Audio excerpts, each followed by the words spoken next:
merci Sébastien d'avoir accepté mon invitation. Si tu pouvais te présenter un peu rapidement. Je m'appelle Sébastien Kim, je suis co-directeur de Catch Up Games avec mon compère Clément. On a monté cette boîte il y a 10 ans maintenant. Voilà, et on a la chance d'être toujours là, donc c'est chouette. Qu'est-ce que je peux vous dire d'autre sur mon parcours? Je viens un peu le jeu, ça a été toujours très central dans ma vie. À côté de ça, j'aime bien. Je fais pas mal de musique. J'ai fait pas mal de tennis, mais maintenant, j'ai plus la condition physique pour. Mais voilà. Et puis, c'est des choses que j'avais laissé un peu entre parenthèses quand on a monté ce projet. J'étais encore perdu dans ce projet d'édition de jeux de société qui nous a pris beaucoup d'énergie et de temps, j'imagine. Et de temps. Et on a la chance d'avoir peut-être plutôt du côté de ceux qui ont la récompense au bout. Donc, on a vraiment de la chance là-dessus. Et c'est vraiment chouette. C'est sûr. Et du coup, toi, avant de faire catch-up, tu faisais quoi, du coup, comme métier? Dans quoi j'ai bossé? Alors, j'ai bossé dans pas mal de choses qui m'ont pas forcément transcendé. Juste avant, j'ai bossé dans un organisme 1% logement. Je m'occupais de la démarche qualité là-dedans. Donc c'est assez obscur à plein de niveaux. Le 1% logement, c'est ce qu'on appelle maintenant Action Logement. C'est les dispositifs semi-d'État pour les aides. Comme la Visale ou les choses comme ça. Les Locapass, les trucs comme ça. Je sais pas si ça existe encore. Il y a des choses qui s'appellent. Qui sont un peu différentes, mais oui, je pense qu'il y a des choses comme ça. Je crois qu'il y a un truc qui s'appelle Visal ou un truc comme ça. Bon, bref, c'est pas voilà. Tout. Donc, je suis tombé là-dedans par hasard quand je suis venu vivre sur Lyon. Parce qu'à la base, je suis d'origine mosellane. Voilà. Et donc, quand je suis arrivé sur Lyon, j'ai cherché un peu au hasard du travail dans les domaines sur lesquels je pouvais potentiellement aller. Et je suis tombé là-dessus. Donc, j'ai fait ça pendant 4 ans. Et avant ça, j'ai eu une petite expérience bancaire, comme tous les gens qui viennent de la frontière luxembourgeoise, qui m'a pas non plus laissé un souvenir impérissable. Enfin, j'ai pas beaucoup de regrets par rapport à mes anciennes vies professionnelles. Je vis un peu ma meilleure vie professionnelle aujourd'hui. Depuis qu'on a monté ce projet. Parce que du coup, quand t'as créé du coup Catch Up et quand vous êtes lancé, vous connaissiez entre guillemets rien au monde de l'édition. Oui, globalement, non. Il faut bien dire qu'on s'est lancé vraiment sur le tas en disant pourquoi pas nous, on doit être capable de le faire. Alors après, on faisait quand même partie des gens qui s'intéressaient quand même depuis un long moment, d'une manière vraiment très assidue à ce sujet. Moi, ça faisait quelques années que j'écrivais pour Plateau Magazine, par exemple. Je m'étais investi plus fortement dans le secteur au fur et à mesure des années, même si c'était pas, rien de professionnel. Mais il y avait quand même pour nous deux, il y avait quand même une espèce d'attraction vraiment forte vers ça. On s'est retrouvés surtout sur le fait qu'on faisait des prototypes.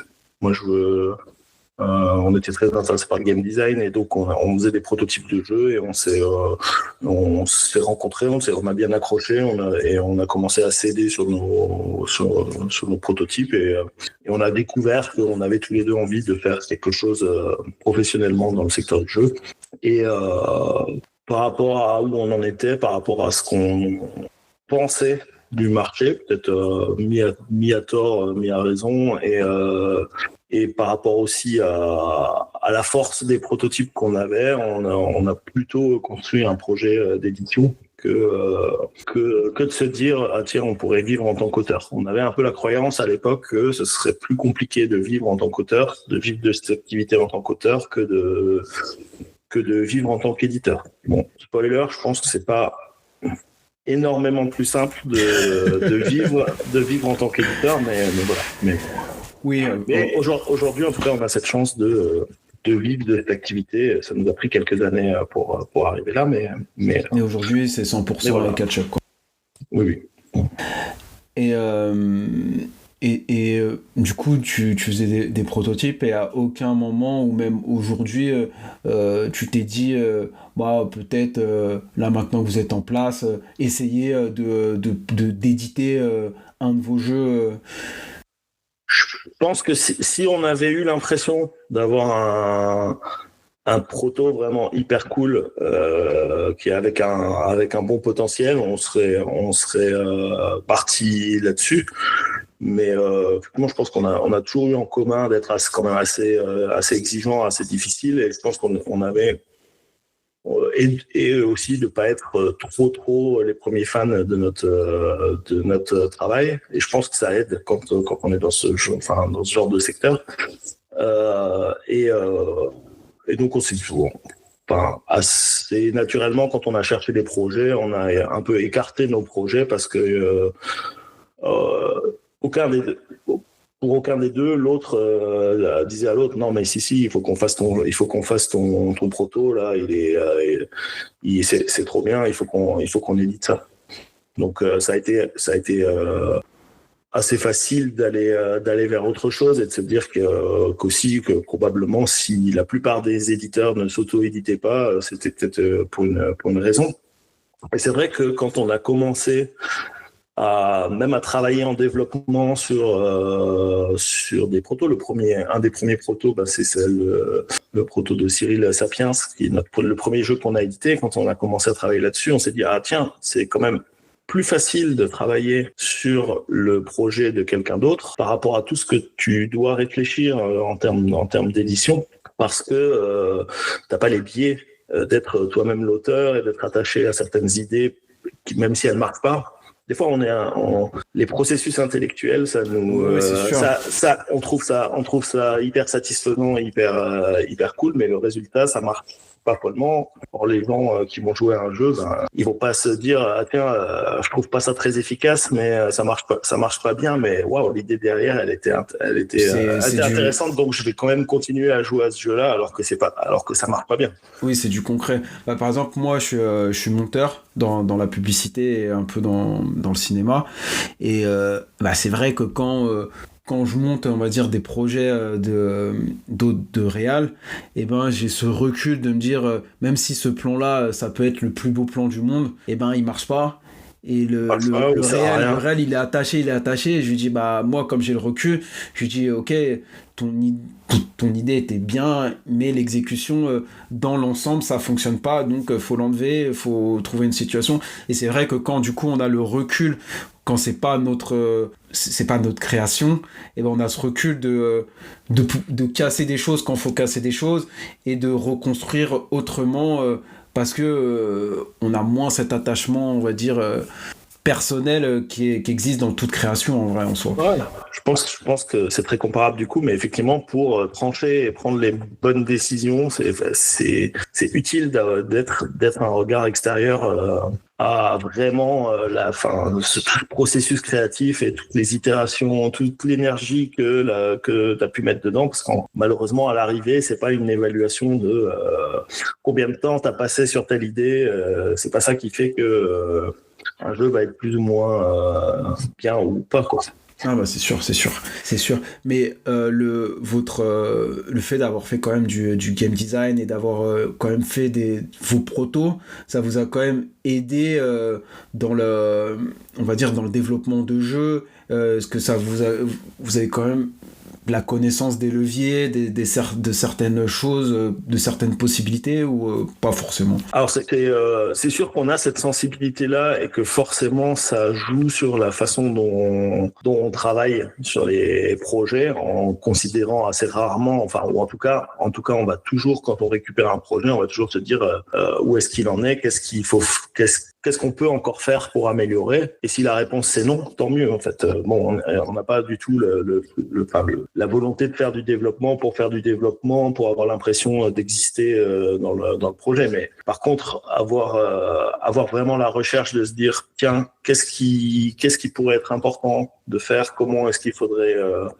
retravailler le projet pour qu'il ait les meilleures chances à l'arrivée quand il va venir se positionner en tant que produit à côté d'autres jeux qui existent déjà dans un domaine et qui va devoir, c'est un peu cruel, mais pour bien se vendre, il faut finalement être dans un top d'assez peu de jeux dans une catégorie donnée, occuper un espace qui est assez restreint. Les gens, si le jeu c'est la 48e meilleure proposition dans le style de pose d'ouvrier, c'est pas, il y a pas les meilleures chances que ça devienne que ça soit un projet qui intéresse suffisamment de monde au moment où il va sortir. Et ça, c'est un phénomène qui s'est en plus un peu durci avec parce qu'il y a de plus en plus de jeux au fil des années.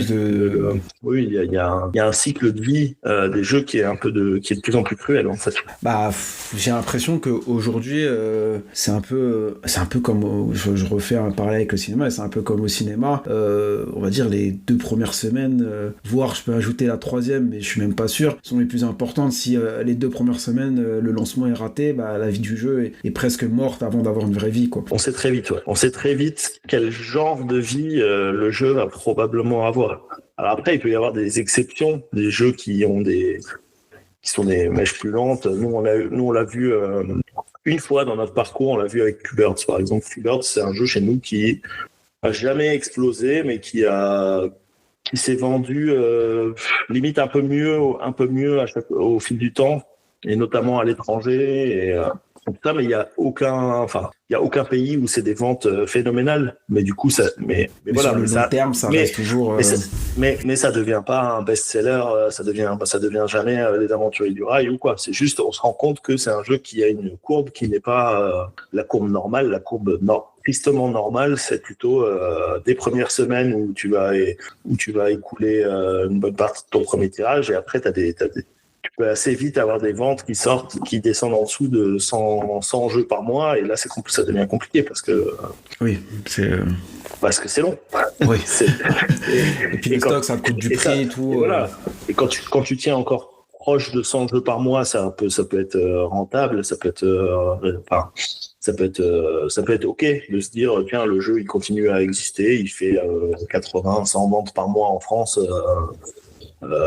Bon, c'est pas fou, mais c'est pas encore le plus problématique. Le problématique, c'est dès lors que tu passes, je sais pas, tu vas vendre 20 jeux par mois, parfois moins, ou un truc, mais là, tu sais que la prochaine étape, c'est le déstockage. Et on voit que ça arrive aussi de plus en plus vite dans les cycles. Je pense d'ailleurs que c'est probablement ça va être un peu un problème de notre secteur, le fait que le déstockage arrive aussi vite, parce qu'on va probablement le prix, on saura plus c'est quoi le vrai prix, en fait, je pense. Se rapprocher un peu du jeu vidéo où effectivement il va y avoir une partie des gens qui vont plus accepter psychologiquement d'acheter des jeux au vrai prix. Aujourd'hui, j'ai l'impression déjà que le marché et les propositions, il y a pas mal de produits qui sont de plus en plus agressifs niveau prix, avec une qualité élevée, et j'ai l'impression du coup que la courbe de qualité est en train de monter, et a fortiori la courbe de prix est en train de descendre, parce que les acheteurs, avec ces prix qui sont parfois un peu agressifs, ont de plus en plus de mal à mettre un certain prix dans un jeu. Je sais même pas si les prix sont si agressifs. Alors je sais pas, je peux parler que pour nous, mais nous on fait quand même toujours très attention au niveau de marge sur un projet. Alors on sait que il faut pas, on se pose beaucoup de questions sur à quel prix il faut que le jeu soit vendu, et du coup comment on fait pour atteindre ce prix et tout ça. Mais la question de tuer sa marge, je pense que pour un éditeur, c'est vraiment un problème. Si tu commences à rentrer dans les trucs de dire ce jeu, il faudrait le vendre à 20 € pour qu'il soit attractif pour les gens, mais en fait, j'aimerais bien aussi qu'il y ait ça, qu'il soit un peu fancy, voilà, et que tu te retrouves avec une marque, je sais pas, une marque de 20% ou un truc comme ça. Je pense que t'as quasiment, ça peut pas fonctionner sur la globalité de tes projets. Peut-être sur un projet, si tu as un projet comme ça, avec une marge un peu nulle qui explose, ben oui, tu gagneras toujours de l'argent. Tu gagneras pas ce que tu aurais dû gagner normalement pour pouvoir payer les salaires, pour que ce soit pérenne. Mais dans la plupart des projets, ça rend le truc encore plus casse-gueule et encore plus hypothétique d'arriver à l'équilibre, notamment en se payant. Après, on est dans un secteur où c'est un peu la particularité, c'est qu'il y a beaucoup de gens qui font ça sans se payer. Et nous, les premiers au début, quand on se lance... Après, c'est un peu tous les métiers artistiques. Il y a des gens qui font ça plus longtemps sans se payer qu'ils le feraient s'ils avaient monté une usine d'écrou ou je sais pas quoi, ou un métier moins passion. Donc, ça a des répercussions, mais je pense que pour arriver au stade de se payer, c'est négliger le niveau de marge, c'est vraiment... Par exemple, Leader, je trouve que c'est assez impressionnant la qualité d'édition par rapport au prix. Après, ils ont sûrement trouvé des techniques, j'imagine, mais je trouve que c'est assez impressionnant, quoi. Mais je pense qu'il avait répondu à ça, Cham, en disant qu'en fait, ils n'avaient pas tant raboté la marge. Et typiquement, nous qui avons un peu le nez dans les c'est difficile, hein, on n'a pas vraiment le nez finement là-dedans. Mais tu vois, tu te dis, c'est typiquement, et c'est là que c'est un jeu qui est très bien édité à mon avis, c'est que c'est typiquement un jeu qui te donne l'impression qu'il te donne plus que ce qui te donne en termes de valeur de matériel, en fait, où t'as l'impression de valeur de matériel. Et c'est remarquable à ce niveau-là, hein, clairement. Mais je pense pas au final que sur un jeu comme ça, il rabote tant sa marge que ça. Oui, ça permet on va dire, il y a pas mal de choses, et c'est aussi un peu, je pense, le métier d'éditeur, de dire, ok, j'ai mon produit qui vaut X euros, mais je vais le vendre 20 euros, mais je vais essayer de trouver des petits leviers pour que j'ai l'impression qu'il en vale 30, et alors qu'en vrai, il en vaut vraiment 20, juste un peu embellir C'est vrai. C'est vraiment tout ce truc de se dire, voilà, toute cette réflexion de dire c'est sur quoi je vais mettre mes efforts, sur quoi je vais mettre de la valeur du coût entre guillemets de production, et ce sera vraiment perçu comme une plus-value pour le jeu, là où tu peux toujours faire un truc plus qualitatif avec des fioritures, des choses et tout ça, mais c'est vraiment d'être capable d'identifier comment je fais pour mettre le maximum de valeur sans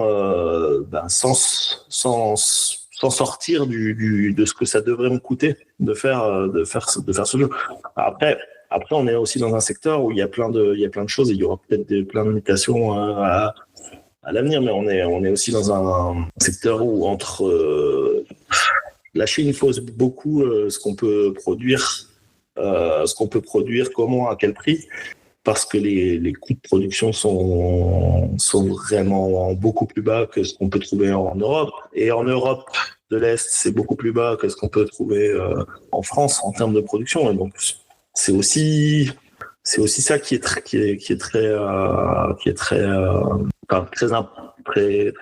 important pour expliquer qu'est-ce qu'on peut produire pour quel coût, et voilà. Mais typiquement, c'est un peu injuste, justement, pour ceux comme par exemple on a vu les jeux au plat en ce moment, qui font que des jeux en France et qui ont une campagne de financement, je crois, en ce moment. Bon. Et typiquement, ils se battent selon des règles qui sont dures pour eux, parce que quand tu produis ton jeu à plus de 2 fois le coût de production d'un même jeu produit en Chine, c'est difficile quand on voit que à l'arrivée, les gens, les joueurs, ils restent quand même attachés à se dire, ce jeu il est hyper cool, le matériel est hyper cool et tout ça, et super, il est pas cher. Donc c'est difficile de... Oui, l'acheteur, il achètera pas forcément plus cher juste parce que c'est fait en France. En tout cas, l'acheteur lambda, parce qu'il y a peut-être un petit groupe d'acheteurs qui font attention, fabriquer XY et tout, mais le gros des acheteurs, quand il achète un jeu, il regarde jamais où c'est fabriqué, il prend juste le jeu, et du coup, il sera pas forcément prêt à payer plus cher juste parce que c'est fait en France ou que c'est fait en Europe proche, quoi. Je pense que malheureusement, dans les faits, aujourd'hui, c'est encore une portion vraiment infime des joueurs qui vont vraiment se dire je veux valoriser politiquement les choix de production qui sont faits et je vais accepter de payer plus cher que quelque part ce que j'ai dans la tête par rapport à l'état du marché sur qu'est-ce que doit coûter un jeu de société. Par exemple, pour parler, vous, où j'ai l'impression, un jeu où vous avez fait un choix d'édition et que je pense a aidé encore plus le jeu à se vendre, même si je pense qu'il avait il allait se vendre, c'est par exemple Flip 7, le choix de mettre une boîte folle, je pense que ça aide à l'achat, je pense. Alors, Flip 7, typiquement, pour nous, c'est une localisation, c'est un jeu qu'on... La boîte, elle n'est pas folle dans tous les pays. Si. Okay.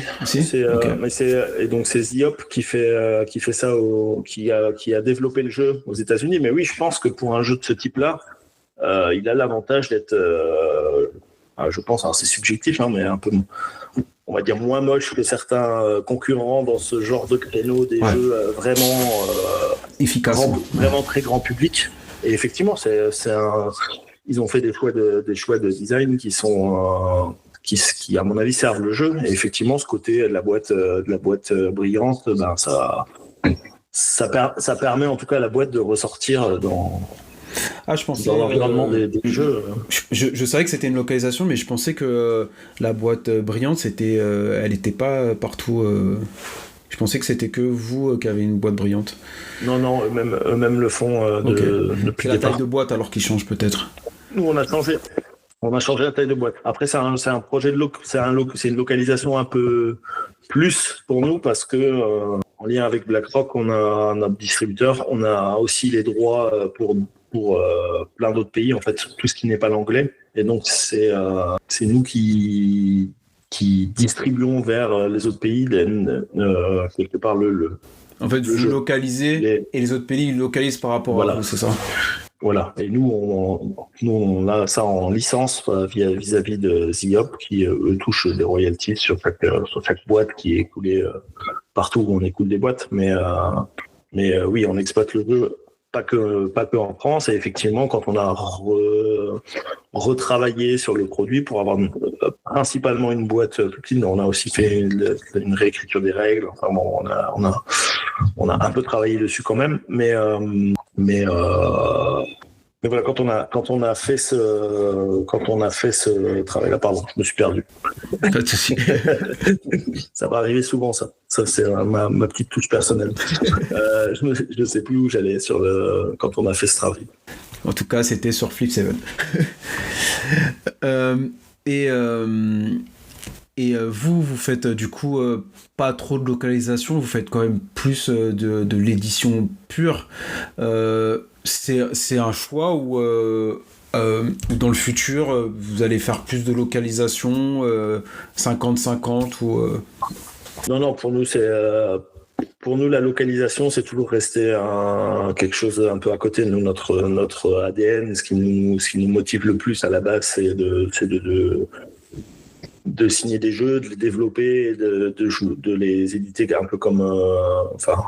d'avoir cette liberté d'éditer, de créer de créer un produit à partir du jeu qui soit un peu comme on a envie de le faire. C'est assez agréable d'avoir les choix artistiques, d'avoir les choix de matériel. Enfin, toute cette démarche, c'est quelque chose à quoi on est attaché, qu'on aime bien faire, comme on aime bien aussi la partie développement. Mais voilà, c'est juste que sur les localisations, on en a fait quelques-unes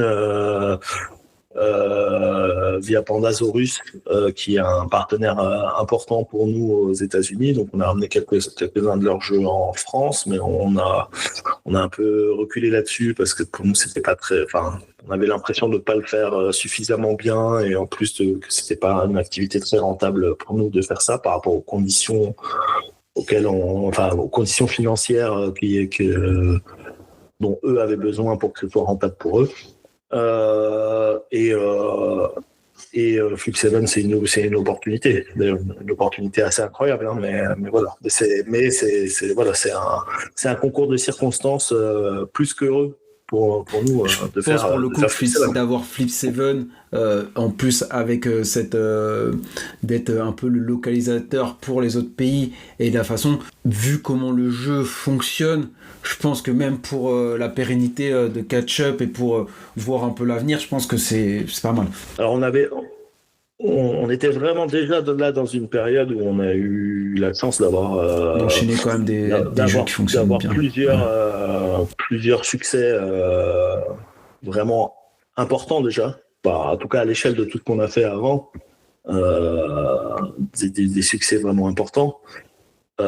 Déjà ça, c'est quelque part à l'échelle d'une société comme la nôtre, ça nous mettait déjà un peu à l'abri pour un peu de temps, même sans que ce soit devenu des best-sellers à plusieurs millions et tout ça, mais c'est quand même des chiffres de vente qui sont élevés. Et là, effectivement, Flip 7, c'est hors catégorie. C'est le genre de jeu qui est commercialement, c'est complètement hors sol, complètement hors catégorie, le niveau de. Oui, puis il n'y en a pas des jeux comme ça, je pense, dans des maisons d'édition, ça arrive peut-être une fois, même dans toute la vie d'une maison, voire deux fois. Possiblement. C'est pas les choses qui arrivent très fréquemment. Et du coup, avant, donc au début, vous étiez distribué par Yellow, et donc aujourd'hui vous êtes distribué par BlackRock, et il y a peu de temps vous êtes rentré chez Hachette. Ça fait évoluer, on va dire, Catch-Up, et ça a apporté une autre façon de travailler, ou non, ça n'a pas changé grand chose? Alors ça nous permet surtout de bénéficier de services internes qui sont développés chez eux. On a par exemple un service juridique. Pour nous, c'est un peu nouveau. On bidouillait, on faisait un peu, on bricolait quoi, sur plein de choses d'ailleurs. On a notamment quelqu'un qui s'appelle Donia qui nous soutient sur le suivi de production des jeux, et c'est un travail colossal. Enfin, avec ces jeux qui marchent bien, qu'on exporte et tout ça, c'est le suivi des productions là actuellement, ça c'est vraiment quelque chose qui a et ça vous aide aussi du coup à développer à l'international. Là, typiquement, j'allais dire, c'est déjà d'avant Hachette, parce que ça fait depuis qu'on travaille avec BlackRock Games, et c'est d'ailleurs une des raisons fortes pour lesquelles on avait décidé de rejoindre BlackRock à l'époque, c'est que il y avait une équipe export dédiée à pousser les jeux à l'international. Nous, on a toujours été convaincus qu'il fallait que, en tant que développeur de jeux, pour rentabiliser le temps qu'on passe à développer un projet, il fallait qu'on puisse réussir à l'exploiter sur d'autres pays. Et ça, c'est quelque chose, dans les faits, ça a l'air assez difficile à faire. Ça demande une énergie très importante, un temps très important. Si toi, tu es tout seul avec ton jeu et que tu te dis j'ai fait un jeu cette année, maintenant je vais aller le montrer à des distributeurs dans les autres pays, même si je vais juste sur les salons comme Nuremberg et tout ça, j'ai un jeu à montrer, mais t'es une goutte d'eau dans un océan par rapport à l'industrie du jeu, et donc tu vas faire beaucoup d'efforts, tu vas prendre beaucoup de temps, tu vas demander beaucoup de temps aux interlocuteurs en face de toi pour très peu de résultats. Et c'est très très dur. Et le fait d'avoir un partenaire qui s'est structuré pour à plein temps travailler là-dessus, donc gérer tous les échanges avec les partenaires, c'est des trucs c'est des trucs qui prennent un temps infini, en fait, de discuter, négocier les prix avec chaque partenaire pour tel jeu, de dire, faire en sorte qu'il ait des échantillons pour essayer les jeux dans le bon timing par rapport aux productions. En plus, vous êtes peu à catch-up si. Ouais. Donc c'est. Pour nous, ça aurait été insondable si on n'avait pas. Donc quelque part, on est une boîte de peu de personnes, mais en fait, dans les faits, ce qu'on fait dépend du travail de beaucoup plus de personnes que ça. Oui, de freelance et de. On travaille aussi avec des freelances sur des choses, mais du coup, jamais on pourrait avoir à deux les résultats qu'on a actuellement ou en tout cas gérer ça sans avoir ces supports-là. Enfin, et clairement, pour l'export, c'est vraiment fondamental. Pour nous, avoir rejoint BlackRock et avoir eu l'appui de cette équipe export qui n'a fait que grandir derrière, mais bon, pour l'époque, c'était déjà un soutien qui était, enfin, même quand ils étaient moins nombreux, c'était déjà un soutien énorme. Et pour nous, ça coïncide vraiment avec le moment où on a commencé à réussir à vivre de l'activité. Et c'est pas sans corrélation. Ok. Et aujourd'hui, en tant que catch-up, est-ce que vous avez une ligne éditoriale ou non, vous prenez un peu les jeux comme ils viennent, quand il y a un jeu que vous sentez bien, vous le prenez, ou vous essayez quand même de rentrer dans des gammes ou dans une ligne éditoriale? Parce que j'ai l'impression, en tout cas, c'est surtout ces derniers temps, quand on voit par exemple Château Combo, Faraway, même à la limite Flip 7 qu'on peut mettre dans ce style, ou Mind Up, le style de boîte reste toujours assez...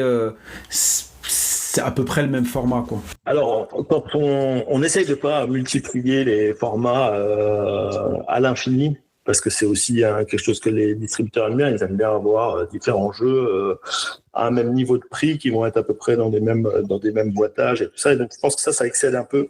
Ce que nous, on fait chez Catch-Up, c'est que c'est aussi probablement quelque chose qui a tendance à s'harmoniser à l'intérieur d'un même distributeur, entre les différents éditeurs partenaires de ce distributeur, de se dire ah, tiens, ça pourrait, parce qu'on discute forcément avec le distributeur quand on va faire un produit, de dire comment on le verrait, est-ce qu'on le voit dans ce format-là, est-ce que eux ça leur pose des problèmes si on part sur tel ou tel format. Donc il y a vraiment ces réflexions-là. Maintenant, ça c'est vraiment pour à l'arrivée de se dire tiens, on a un jeu, on a décidé de le faire, on décide de le faire à 20 €. Dans quel genre de format de boîte? Oui, c'est logique de le faire dans le même format de boîte qu'un autre jeu qu'on a vendu à 20 €. Voilà, si ce format de boîte il nous paraissait bien et qu'il posait pas de problème, on va avoir tendance à le garder, mais c'est pas vraiment dans une optique de gamme spécifiquement on fait ça. Et pareil pour la ligne éditoriale, on se rend compte, alors on a eu des fois des réflexions, enfin typiquement comme je disais, nous on s'est lancé dans l'édition vraiment en se disant allez on y va, et on a appris énormément de choses sur le tas, et on est passé par différents stades de réflexion, et à des moments on s'est dit tiens, c'est bien d'avoir quand même une ligne éditoriale et tout ça, mais dans les faits on se rend compte que pour nous, en tout cas, et par rapport à ce qui nous motive, c'est pas très important. On sait qu'on a des genres qu'on n'aime pas. Voilà. Et après, il y a du goût personnel. On sait qu'on a des genres, soit qu'on n'aime pas. Tu vois, on fera pas un party game à la blanc manger coco. On n'est pas fan de ça. Voilà. On n'est pas, je pense pas, à aucun moment on aura un coup de cœur, je pense, pour un proto de cette famille-là. Donc voilà. Mais c'est pas grave. On croit pas trop non plus dans les jeux qui ont des dimensions d'adresse, qui demandent de l'adresse à l'intérieur d'un jeu de stratégie. Enfin, on a quelques trucs comme ça qui nous disent ça on n'y va pas et c'est ok, ou des jeux de rapidité. Voilà. Mais et on sait par exemple qu'on se sentirait pas à l'aise et on n'est pas intéressé d'aller vers les jeux enfants par exemple. Parce que c'est déjà suffisamment compliqué pour ceux qui le font. Et voilà, mais sorti de ça, voilà. Après, on a des goûts qui font que Oui, les jeux de cartes condensés qui se jouent assez rapidement et tout ça. On voit bien qu'on a tendance à aimer ça plus que la moyenne et que c'est un peu le genre de jeu qu'on aime vraiment facilement.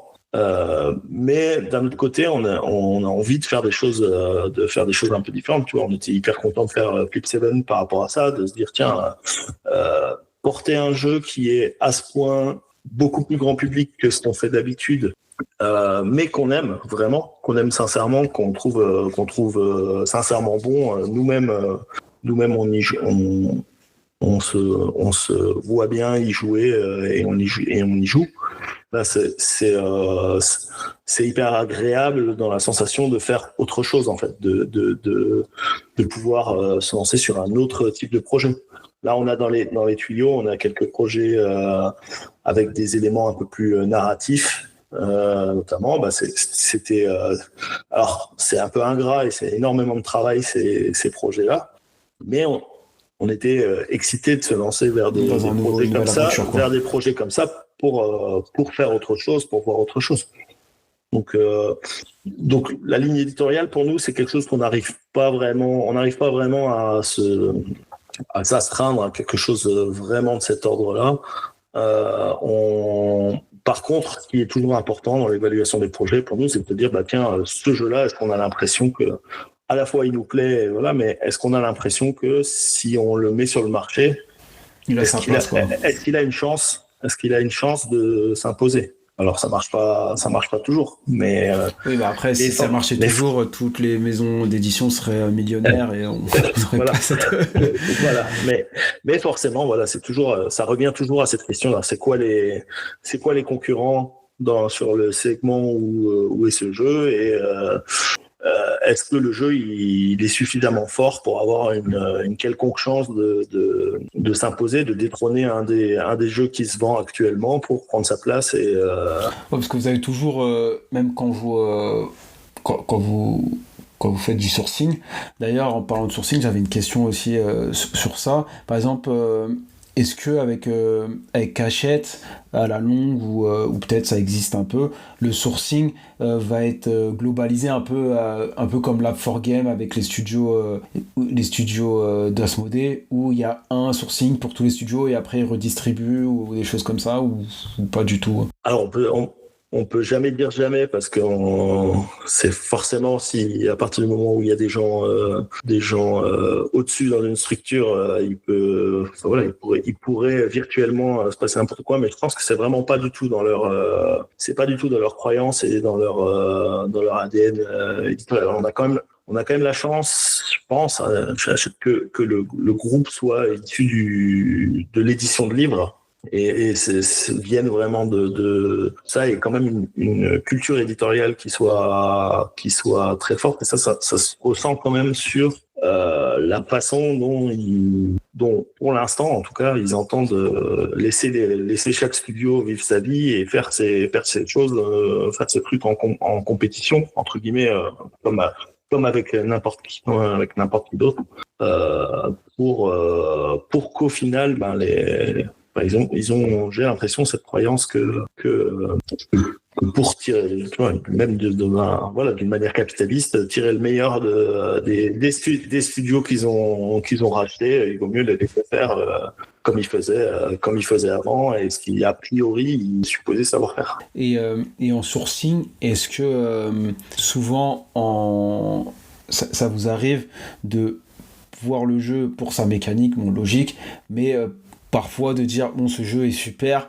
mais économiquement il rentre pas dans ce qu'on peut faire ou dans ce qu'on pense peut avoir sa place. Par exemple, il est surproduit ou il faut trop de trucs pour que ça fonctionne. Bien sûr, après on peut enlever des trucs quand on est dans le développement, mais on voit direct que c'est surproduit, que ça va coûter trop cher par rapport à, on va dire, à l'émotion de jeu, à ce qu'il apporte en tant que jeu. Parce qu'en fait, c'est ça le plus important, prix pas forcément temps passé, mais prix par rapport à ce que ça apporte en tant que joueur, ou non, vous vous laissez souvent happer par des coups de cœur, et après, c'est quand vous avez le coup de cœur, vous regardez un peu comment vous allez pouvoir développer pour rentrer dans une case, quoi.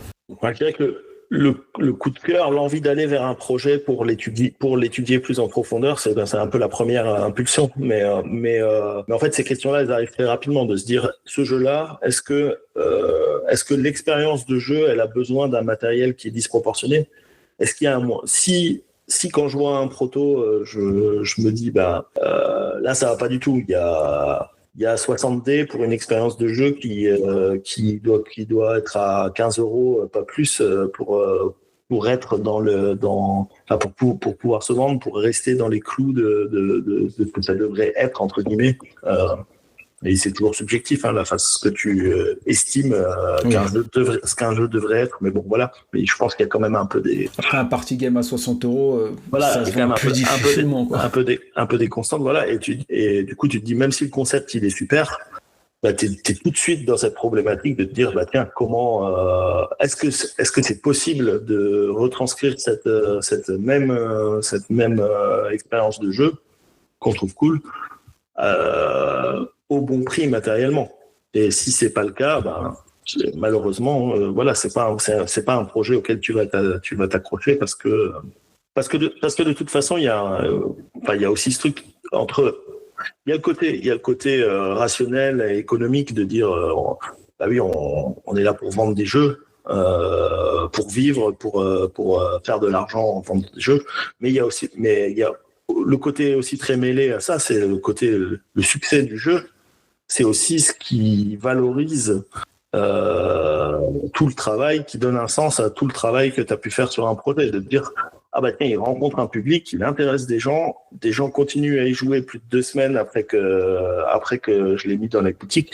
Du coup, j'ai fait des bons choix, quoi. C'est une reconnaissance, c'est un retour sur le travail qui est hyper important aussi. Et voilà. Il trouve que ça tombe bien, ça va de pair avec le fait de rendre ta société pérenne et de rentabiliser ton travail. Mais voilà, il y a aussi le côté émotionnel de dire, je vais pas travailler 2 ans sur un projet pour rien, parce que plus personne s'en souvient au bout de 2 semaines. Et ça, c'est un truc... C'est vrai que ça peut être un peu violent, je trouve. C'est que... et ça arrive, je pense, ça vous est arrivé, ça arrive à mon avis à toutes les boîtes d'édition, de travailler pendant 2 ans à un jeu qu'on croit, et quand on arrive sur le marché, pour X ou Y raison, des fois c'est parce que il a pas réussi à trouver son public, ou des fois il n'est pas arrivé juste dans la bonne période, parce qu'il y avait d'autres jeux de la même gamme qui est sorti en même temps, du coup ça a séparé les ventes. Parfois il peut y avoir plein de raisons, et ça veut dire que 2 ans de travail, je vais pas dire jeter à la poubelle parce que c'est jamais travailler pour rien, mais 2 ans de travail qui sont pas rentabilisés, quoi. Alors, disons qu'en tout cas tu peux arriver plus vite à la rentabilité économique qu'à la rentabilité émotionnelle, entre guillemets, puisque tu peux vendre assez de jeux en assez peu de temps pour que le projet soit rentable, qu'il ait payé à peu près les salaires qu'il devait payer, qu'il assure un peu ton roulement de ton année. Mais derrière, tu auras toujours ce truc le truc que la plupart des jeux, ils ont une durée de vie qui est très courte, et ça, c'est toujours frustrant, même si le projet est rentable, de te dire, je vais travailler 2 ans, et puis mon jeu, au bout de 3 mois, même si je l'ai vendu correctement pendant 3 mois, plus personne en a rien à foutre, et c'est bon, on est passé à autre chose, ça c'est mort, et il faut pas s'attacher, et malheureusement, voilà, tu es obligé de passer à autre chose aussi, parce que de toute façon, tu peux bien continuer à essayer de parler de ton jeu et tout ça s'il n'y a pas la dynamique en face, ça tu t'en vendras sûrement un peu plus que ce que tu aurais vendu en faisant pas des efforts énormes de communication dessus, mais en vrai tu te bats quand même pour un truc qui est globalement mort, entre guillemets, mais c'est assez rude, ouais, sur cet aspect-là. Et du coup, vous par an, combien de projets à peu près vous sortez? Ça a varié, ça a pu varier un peu selon les années, parfois si on a eu une année où on avait beaucoup d'expansions, c'est un peu, mais on avait trop de projets du coup. Disons qu'on va être autour de 3-4 projets. On va être une typologie de boîte qui fait maintenant 3-4 projets par an et c'est beaucoup déjà. Ok, extension comprise. Idéalement, oui. Ok. Et comment, du coup, vois-tu l'avenir du jeu les prochaines années et en deuxième question, il y a par exemple, il y a beaucoup le développement de BGA, par exemple. Est-ce que vous êtes déjà imaginé sortir un jeu, mais que en numérique ? Tu veux que je commence par celle-là ? Tu peux commencer par celle-là.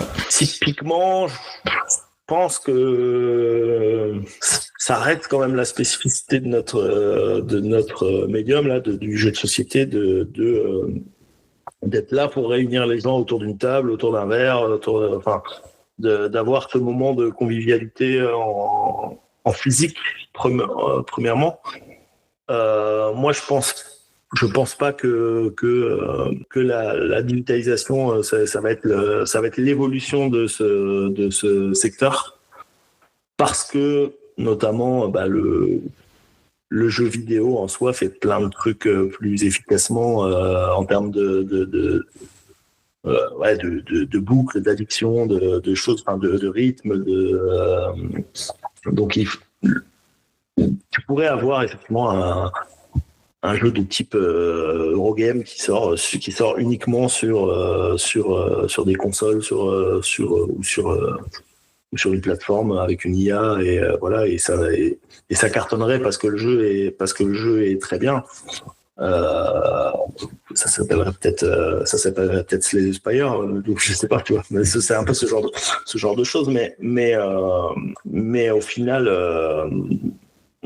je pense pas que c'est la directe adaptation de ce qu'on fait là en jeu de plateau sur du numérique qui remplacerait le plaisir de manipuler le matériel sur une table. Et après, moi, je dis ça, je suis un peu vieux dans ma tête. Je joue très peu en numérique aux jeux de société. Donc voilà, je pense que chacun voit aussi ce genre d'enjeu et ce genre de choses par rapport à sa position à lui. Moi, j'y croirais pas trop. Enfin, je partirais pas que c'est la menace principale pour les jeux de société, surtout que même d'un point de vue commercial, on se rend compte qu'il y a plein d'enseignes, alors peut-être que plein d'enseignes physiques vont disparaître et tout ça, mais qui sont contentes d'avoir des produits physiques à vendre dans un monde de plus en plus dématérialisé où le jeu vidéo c'est mort. Enfin, il y a plein de trucs que plein d'enseignes, plein de choses, plein de magasins vendaient avant, et qui est la musique et qui ne vendent plus. Donc ça a quand même ce côté, ce côté produit physique. Je pense que ça garde quand même un attrait à la fois pour des gens, parce que ça permet de faire quelque chose de différent en termes de convivialité, et à la fois pour des structures économiques qui ont besoin d'avoir des choses à vendre. Et du coup, la deuxième question, comment toi un peu tu vois le futur du jeu de société ? Parce que, en tout cas, j'ai l'impression que aujourd'hui, on arrive dans peut-être un levier, je sais pas de quel côté ça va tomber encore, mais qu'on arrive un peu à un moment charnière pour le jeu de société. Ouais, c'est assez difficile de se projeter vraiment loin. Il y a plein de facteurs aussi qui vont être extérieurs au jeu. C'est comment la société en général évolue par rapport aux enjeux climatiques, aux enjeux énergétiques. Enfin, comment ça va être quoi le futur. Bon, faut pas y penser trop fort pour continuer à faire quelque chose. Mais et voilà, au-delà de ça, effectivement, je pense que le secteur en lui-même, il est à un stade où, de toute façon, c'est tendu. Enfin, on sent que ça se contracte, ça se resserre, ça devient de plus en plus dur de rentabiliser les projets au final, parce qu'il y a beaucoup de jeux qui sortent, que ça y est, les boutiques ont acté que elles n'avaient pas besoin, elles pouvaient pas se permettre de mettre tout ce qu'on leur propose en rayon. Ne serait-ce que pour leur survie à elles, c'est plus gérable le nombre de références, et donc on a déjà quelque part, on a déjà un peu basculé d'un modèle où les boutiques spécialisées voulaient avoir tout, et là où elles ont acté qu'elles ne peuvent plus avoir tout, et que donc elles vont pas rentrer toutes les références qui sont proposées. Donc déjà ça a évolué là-dessus, et effectivement là on sent que ça se tend. Je sais pas comment ça se passe pour des modèles localisateurs, typiquement des gens qui localisent plein de jeux et tout ça, où les marges sont quand même moins importantes que quand on fait son propre jeu. Est-ce qu'ils arrivent encore par rapport à s'y retrouver entre le nombre de succès et la difficulté de vendre certaines références, de se retrouver avec du stock, de devoir brader assez vite les trucs? Je sais pas, ce serait une question intéressante à leur poser. En tout cas, effectivement, il y a une contraction. Ça semble assez difficile pour pas mal d'acteurs. On commence à avoir plus d'histoires d'éditeurs qui sont dans le dur, parfois des gros comme Simone avec les problématiques qu'on a sur KS, parfois pas mal de petits probablement, mais dont on parle moins des petits qui se lancent et qui s'arrêtent parce qu'ils se rendent compte que ça va être compliqué, ou en tout cas que c'est pas ce qu'ils imaginaient, que c'est pas ce qu'ils voulaient faire, j'en sais rien. C'est un peu difficile, c'est un peu bizarre pour moi de commenter ça, parce que j'ai l'impression que nous on a la chance de traverser une période qui est en train de devenir difficile, avec pas mal de réussites, et donc vous sentez pas forcément. Nous on se sent pas là actuellement en difficulté. On voit bien après que sur des projets qui marchent moins bien, on ressent bien à quel point ça devient plus rapide, le cycle de vie des jeux, quand ils n'ont pas un gros succès. Mais là, récemment, on a eu la chance d'avoir quand même pas mal de jeux qui sont un peu hors de cette catégorie normale, et c'est une énorme chance. Et du coup, de pas être en stress, pas être en difficulté à ce moment-là, mais c'est quand même c'est quand même beaucoup de réussite de traverser cette période qui, je pense, est un peu anxiogène pour pas mal d'éditeurs, à mon avis.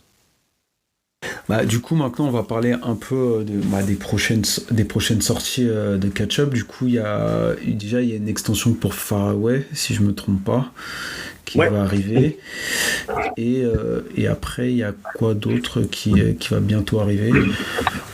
Alors, il y a une extension pour Far Away, donc une deuxième extension qui va ajouter une nouvelle mécanique avec des cartes comètes qui vont nous permettre de garder des cartes visibles dans notre tableau. C'est un twist qui est assez sympa et assez frais par rapport au jeu de base. C'est une extension qui est un peu plus riche de ce point de vue-là que la toute première extension, mais ça reste le même format. Ça tient pas sur beaucoup de cartes, mais ça reste sur ce format booster à 6 €.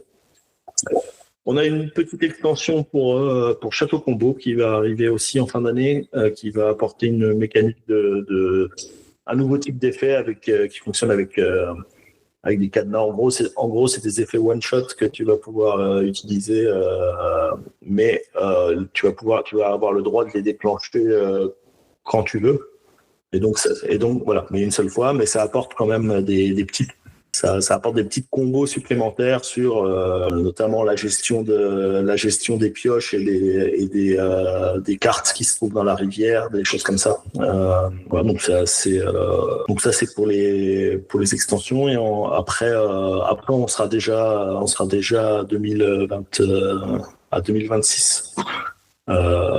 2026, on a notamment un jeu dont le titre est en train de se fixer en ce moment, qui s'appelle qui s'appellera peut-être Poursuite, qui est un jeu à deux asymétrique, un peu dans la famille des jeux à Scotland Yard. Donc il y a un des joueurs qui est en fuite et qui va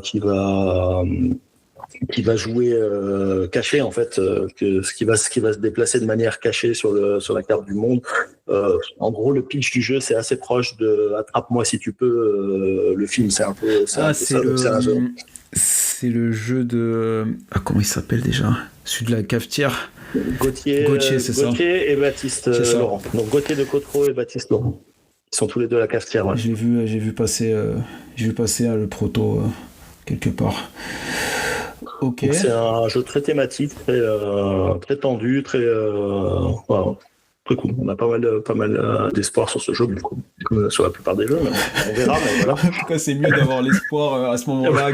Oui, si je viens quelque part, celui-là, on n'y croit pas du tout. Mais on le fait quand même parce qu'on s'amuse. Donc voilà. L'année prochaine, il y aura également Into the Maze, qui est un projet de Ismaël Perrin et Sébastien Pochon, qui est un flip and write qu'on a déjà un petit peu montré. C'est un flip and write coopératif en campagne. Et qui a la particularité de se jouer avec des cartes. Des cartes transparentes. En fait, c'est un jeu où on va dessiner des polyomino avec un twist mécanique qui est qu'on peut les jouer de deux façons, ces polyomino, soit pour étendre son chemin, donc se déplacer, soit pour attraper des objets dans les labyrinthes dans lesquels on va se trouver. Et il a un twist matériel sur le fait que on va utiliser des cartes transparentes. Donc ça veut dire que ça a l'avantage de pouvoir placer les formes, de regarder comment vont tomber les formes là où on voudrait les placer. C'est un peu ce qu'il y avait dans quelque part My City, c'était un faux flip and write pour ça, où il y avait les pièces de Tetris en physique, où on va pouvoir prendre les pièces et se dire tiens, si je la pose là, ça va être comme ci comme ça. Voilà. Mais ça aide un peu pour la représentation dans l'espace, au-delà de faire joli et faire sympa, ça a surtout l'avantage que ça facilite beaucoup sur les pièces de Tetris quand on utilise des miroirs, quand on place des pièces en miroir, quand on veut se dire tiens, si je la retourne, si ce truc, comment elle tombe, c'est quoi la forme. Enfin voilà, il y a des gens qui sont on est assez inégaux devant la représentation mentale dans l'espace de pièces de ce genre, la manipulation. Moi, je sais pas, quand je joue à des jeux comme ça avec ma sœur, et pourtant, elle est sur plein d'autres choses, elle n'y arrive, mais là, sur ça, à chaque fois, elle essaye, elle n'arrive pas à se projeter dans l'espace, quoi. Ouais, soit on y arrive, soit on n'y arrive pas, ouais, c'est assez inégal, ouais. Ok, et bon, voilà, ça fait déjà une petite vue dans le futur. Comment on se plaint qu'on passe trop vite d'un jeu à l'autre. Si je déballe une liste de 20 jeux qui vont sortir, enfin voilà, on est tout. Bah déjà, c'est déjà pas mal.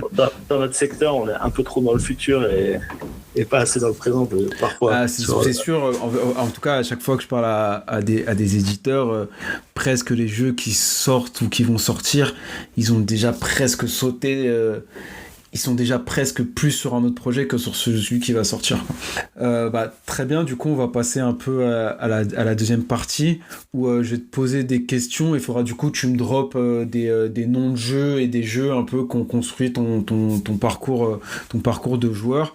Donc la question centrale, c'est ton premier lancer. Donc quel était le ou les jeux qui t'ont un peu mis le pied à l'étrier du jeu de société? Ouais, c'est pas évident comme question parce que tu as une espèce de continuité quand même c'est vrai que moi le jeu de société ça a toujours été un truc que j'ai d'aussi loin que je me souviens que j'ai toujours aimé. Je pense qu'il y a un côté j'étais tout unique et donc ça voulait dire pouvoir jouer avec les autres et j'étais très en demande d'être avec les autres quand j'étais gamin et donc le jeu de société c'est quelque chose qui m'a toujours beaucoup plu pour ça. Donc tous les premiers contacts avec les Monopoly, les trucs, enfin tous les jeux de société, j'ai joué à énormément de jeux qu'on considère maintenant comme des jeux sans choix, sans intérêt, tu vois, mais la bonne paye, des trucs comme ça. Enfin, pour moi, c'était génial de jouer à ça, même quand en parallèle, je jouais déjà à des jeux vidéo, des trucs. J'ai toujours été attiré par ça. Si on parle de jeux plus proches de la passion actuelle que je peux avoir pour le jeu. Je pense que le premier Dune, la version de Descartes, qui doit dater de 1993 ou un truc comme ça, ça a été un jeu qui a beaucoup tourné. Alors on a beaucoup joué à beaucoup de jeux de l'époque. En fait, c'était simple. À l'époque, il n'y en avait pas beaucoup des jeux. Il y avait beaucoup de jeux qui étaient importés par Descartes, de Avalon Hill ou des trucs comme ça, des trucs comme Suprématie, des trucs comme Civilisation, mais un vieux Civilisation. Enfin, c'est pas les meilleures civilisations. Et on jouait à ça avec mes potes. On jouait à ça les mercredis et on démarrait une partie. On finissait jamais des parties, mais parce qu'on n'avait pas le temps. Mais voilà. Mais Dune, ça a été vraiment un jeu coup de cœur, je pense pour moi, qui m'a. Il y a longtemps, il y avait vraiment beaucoup d'ingrédients que j'aimais là-dedans. Le côté diplomatique, trahison, le côté très asymétrique. Très asymétrique du jeu. T'as déjà joué à ce jeu-là ? Non, pas celui-là. Dune, oui, mais pas celui de 93, quoi. Ils l'ont ressorti il n'y a pas ultra longtemps chez Gale Force 9, un truc comme ça. Une édition assez c'est assez la jolie. Grosse avec le Dune. Dune, il est écrit en gros au milieu, c'est ça ? Ouais, c'est une boîte bleue et orange. Oui, je vois. Bon, ça a quand même un peu vieilli, mais je trouve que pour l'âge que ça, parce que c'est un jeu qui est des années 70 même, je crois, fin des années 70 à la base. C'est assez miraculeux quand même. Mais je pense que c'est parce qu'il fait des choses que peu de jeux font. Il y a des d'ailleurs c'est les mêmes auteurs que comment ça s'appelle, Cosmic Encounter, et qui est souvent considéré comme un jeu très à part, enfin dans ce qu'il propose en termes d'interaction et tout ça, et je trouve qu'il y a peut-être ce côté-là qui fait que le jeu, enfin moi j'ai rejoué il y a peut-être 2 ans, 2-3 ans peut-être. Ouais, donc, le temps passe probablement plus vite que ça, peut-être 3-4 ans. Et je me rappelle m'être dit, oui, ok, on sent que c'est pas un jeu qui a été développé exactement aujourd'hui, mais il était quand même un peu en avance sur son temps sur plein de choses, et il n'a pas autant à rougir sur plein d'aspects. Ouais. Sur la gestion de la symétrie, sur les choses. Enfin, c'est vraiment. Bon, voilà. En tout cas, c'était vraiment un jeu qui m'a un peu obsédé à l'époque, que je trouvais incroyable. Je trouvais le thème, ça m'a donné envie de lire le bouquin. J'ai lu le bouquin via le jeu, et voilà. Enfin, bon, bref. Ensuite, j'ai eu des périodes. Alors, on a un peu à la même époque, on joue aussi des trucs comme Space Crusade ou Seigneur de guerre. Enfin, ces jeux-là qui m'ont amené un peu dans un tunnel Warhammer à un moment donné. J'ai fait pas mal de. Quand j'étais à la fac, j'ai fait pas mal de Warhammer, pas mal de peinture, assez peu d'études. Ça prend faut trop faire de temps, des choix en fait. ça prend trop de temps de peindre des figurines et jouer à ces jeux-là. Magic aussi, ça a été un fil rouge assez important pendant longtemps. Tous ces jeux où on va passer du temps à les jeux comme Magic ou même Warhammer, où on va passer du temps en dehors du jeu à se dire ah tiens qu'est-ce que je pourrais faire, comment je pourrais construire soit mon deck, soit mon armée, soit ça c'est toujours des trucs qui m'ont que j'ai toujours aimé passer du temps tout seul à faire ce genre de truc. Ça m'a amené aussi voilà après à des jeux enfin, voilà si c'est des jeux comme Netrunner que je joue encore maintenant parce que je trouve que c'est un jeu qui est exceptionnel. Et peut-être que si je devais en garder un, ce serait peut-être celui-là. Je trouve c'est vraiment assez fascinant en termes de game design, de ce qu'il propose, de ce qu'il permet de faire, même de rejouabilité selon les factions, selon les cartes que tu vas prendre. Je trouve ultra riche et ultra. Je trouve qu'en termes de game design, c'est assez incroyable. Là aussi, c'est un jeu qui est assez vieux à la base, qui est comme presque de l'époque Magic. Ça fait partie de la trilogie là, de Richard Garfield à l'époque, où il était un peu en feu quand il a fait ça. Il a fait Vampire. Parce qu'il s'appelait Jihad à la base, mais bon, effectivement, je comprends pourquoi ils ont changé le nom, mais Vampire The Eternal Struggle. Et voilà. Mais ce genre de jeu de cartes, effectivement, sans surprise, Horror Arkham, le jeu de cartes qui est très dérivé de Netrunner. Je pense que sans Netrunner, Horror Arkham, ça n'existe pas comme. Le jeu de cartes, ça n'existe pas comme tel que c'est parce que ça reprend beaucoup du système du système de jeu de Netrunner. Voilà. On peut continuer à citer des jeux, mais oui, effectivement, les cartes, ça a été. C'est quand même un truc qui. Je pense que je suis plutôt un joueur de jeux de cartes. Alors, je pense chez nous, un des jeux que je préfère, en tout cas qui a été hyper important sur lequel j'ai eu vraiment un coup de cœur quand on l'a découvert, c'était ce qui est devenu Paper Tale en fait. Paper Tale, ça reste un jeu qui, je comprends que ce soit pas le jeu préféré de tout le monde, mais pour moi, c'est tout à fait parfaitement ce que ça rentre parfaitement dans mon goût. Donc c'est un des jeux que je préfère. Pas parce que je pense qu'il est meilleur que Race for the Galaxy ou quoi, mais juste il fait des choses que je préfère, c'est-à-dire il fait de la combo d'une manière un peu élégante, machin. Voilà, c'est un jeu qui restera toujours spécial pour moi par rapport à ça dans mon goût personnel, pour l'alignement avec mon goût personnel. Et du coup, y a-t-il un jeu dans ta ludothèque que pas forcément qu'il soit le meilleur, mais que tu te débarrasseras jamais parce qu'il a une importance sentimentale ou autre pour toi? Du coup, je pense que Dune, j'aurais du mal à m'en débarrasser. Netrunner, clairement. Mais après, ça c'est un peu triché parce que c'est un peu des grosses collections. Enfin, quand tu commences à avoir plein de cartes dans un jeu, oui, c'est compliqué. Ça devient une question plus difficile de dire celui-là, est-ce que je veux m'en débarrasser, est-ce que je veux pas m'en débarrasser. D'autant plus que Netrunner, maintenant, on peut trouver toutes les cartes en impression. Enfin, c'est tout du print and play, tout est disponible sur plusieurs. D'accord. Et aujourd'hui, quel est le jeu que tu sors le plus?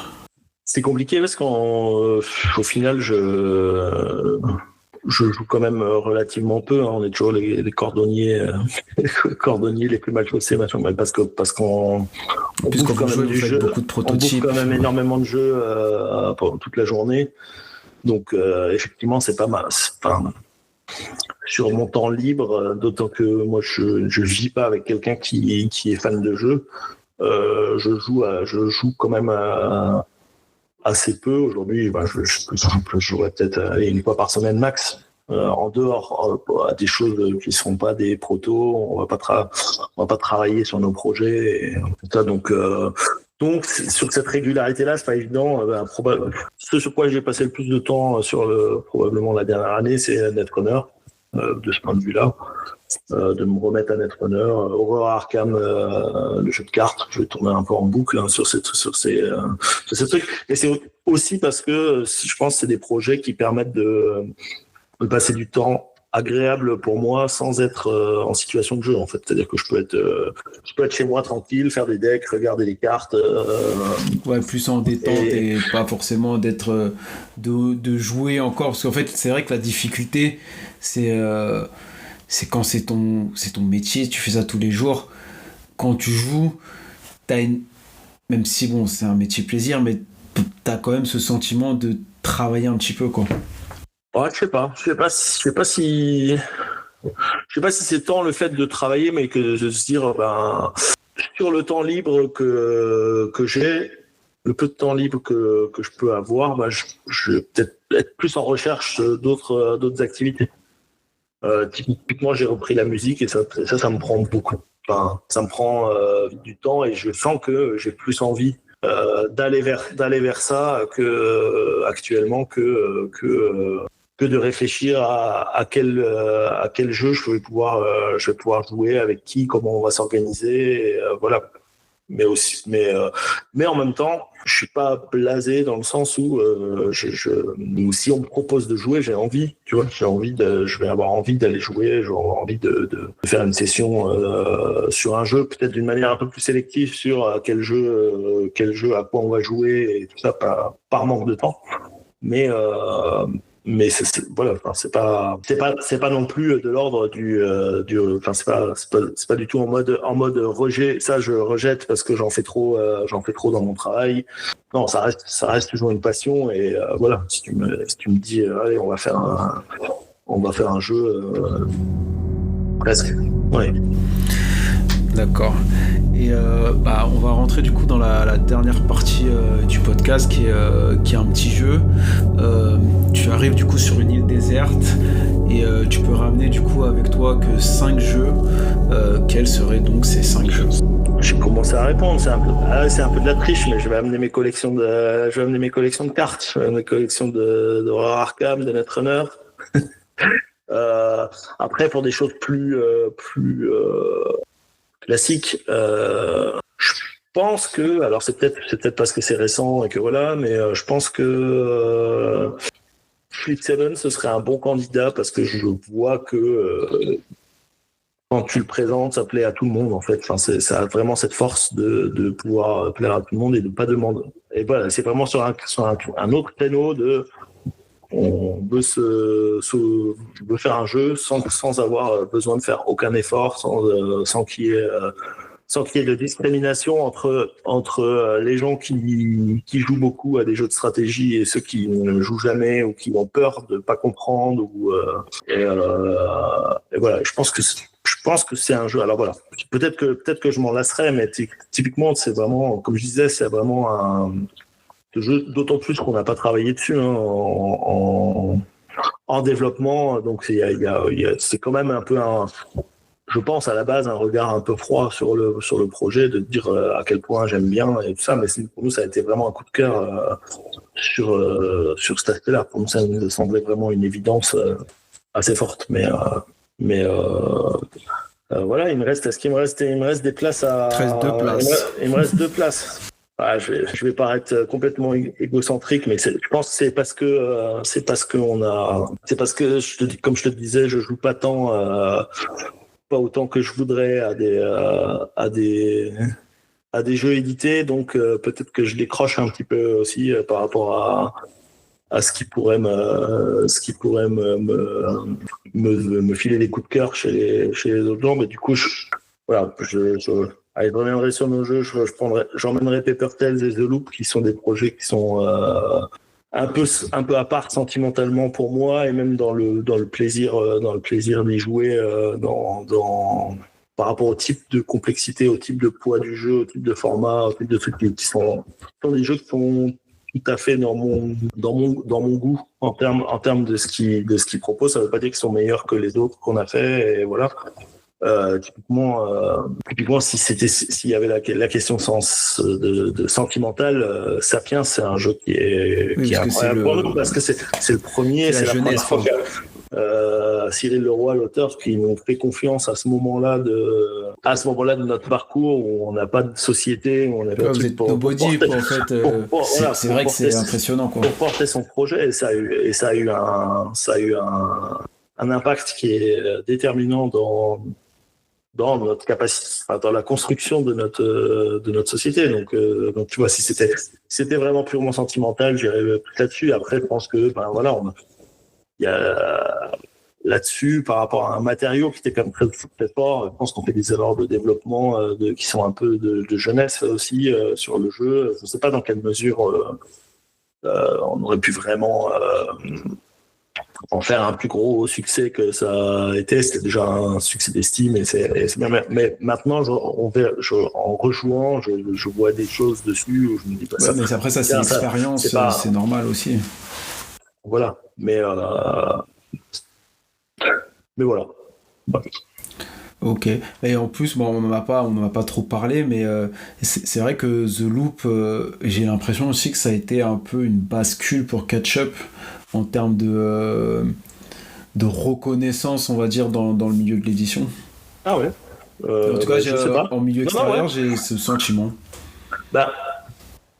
J'ai l'impression qu'il y a un facteur. C'est marrant, c'est vraiment un projet assez atypique dans le sens où je pense qu'il a fait un jeu qui est probablement un peu clivant sur son look, sur le ton du jeu, sur qu'est-ce qu'il propose, mais effectivement il a eu chez les gens qui l'ont aimé, il a eu un peu une cote d'amour qu'on a ressenti vraiment très fort. Alors, ça, on en discutait avec Maxime, Théo et Simon, donc les deux auteurs et illustrateurs du projet, et qu'ils avaient beaucoup de témoignages en ce sens des gens qui ont vraiment beaucoup aimé le jeu, en fait, les mecs qui l'ont aimé très fort. Ça c'est hyper agréable. Après, en termes de vente, c'est un jeu qui est pour ce genre de jeu, pour une boîte à 45 balles, c'est un beau succès. On a fait à peu près 50 000 exemplaires du jeu. Sur un jeu qui est assez difficile à traduire, qui assume une esthétique qui est quand même pas la plus en tout cas c'est pas celle qui t'offre le plus de garanties quand tu vas dire tiens, on va essayer d'aller vendre le jeu en Moldavie, un peu partout sur des marchés qui sont plus petits, sur des trucs. Ça aussi, c'est un peu déformant, le truc. Nous, on est sur un marché où il y a beaucoup de jeux qui sortent, il y a énormément de jeux, donc le fait d'avoir des esthétiques un peu qui sortent un peu des clous, c'est des fois vu un peu comme un truc positif. Ça peut être un peu moins le cas sur des marchés qui sont un peu moins matures, entre guillemets. Ils préféreraient se raccrocher à quelque chose de plus conventionnel, mais voilà, ça on le sait en le faisant, hein. C'est tous des choix que tu vas faire au moment où tu développes le jeu. Mais voilà, peut-être effectivement il y a probablement que ça a assis quelque chose en termes d'image et de retour auprès de certains joueurs. Après, je pense quand même que factuellement, Paper Tales, ça a été un projet plus important pour nous. C'est vraiment le premier projet qui s'est vraiment à la fois très bien vendu en France et qui a un peu explosé à l'international. C'est peut-être un peu plus le projet qui nous a mis sur la carte. Et en tout cas, c'est vraiment le point de bascule pour nous de dire après ça, ah tiens, probablement que maintenant on peut se permettre de se verser des salaires et on devra peut-être pas fermer dans 2 mois si on fait ça. Donc c'est un point assez important